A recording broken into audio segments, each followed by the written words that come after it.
Friends, இது group 4 2024 நடந்த aptitude பார்த்துட்டு இருக்கோம். இது வந்து ரீசனிங் கொஷின் அதில் ஒன்று கொடுத்துருக்காங்க பாருங்கள். ராம்லீலா கூறுகையில் எனது மாமனாரான ராமநாதனின், ஓகேங்களா, ஃபஸ்ட்டு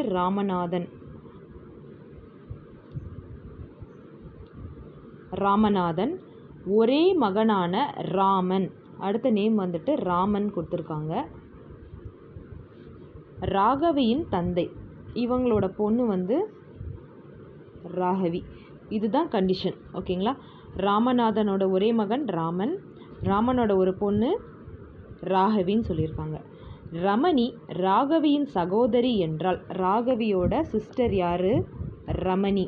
சகோதரி என்றால் ரமணி ராமநாதனுக்கு என்ன உறவுன்னு கேட்டிருக்காங்க. இந்த பொண்ணு, ஓகேங்களா, ரமணி தான் ராமநாதனுக்கு என்ன வேணும்னு கேட்டிருக்காங்க. என்ன உறவு வேணும்னா பேத்தி. ஆன்சர் இங்கிலீஷில் பாருங்கள். If Ramleela says Raghavi's father Raman, first Raghavi சொல்லிட்டாங்க. ராகவிஸ் ஃபாதர் ராமன்னு சொல்லிட்டாங்க. Only son of my father in law Ramanathan, ராமநாதனோட ஒரே பொண்ணுன்னு சொல்லியிருக்காங்க, ஒரே சன்னு சொல்லியிருக்காங்க, ஓகேங்களா, ஒரே பையனா. Then how is Ramani who is the sister of Raghavi, ராகவியோட sister Ramani, related to Ramanathan. ராமநாதனுக்கு இந்த ரமணி என்ன வேணும்னு கேட்டிருக்காங்க. So grand daughter. ஆன்சர்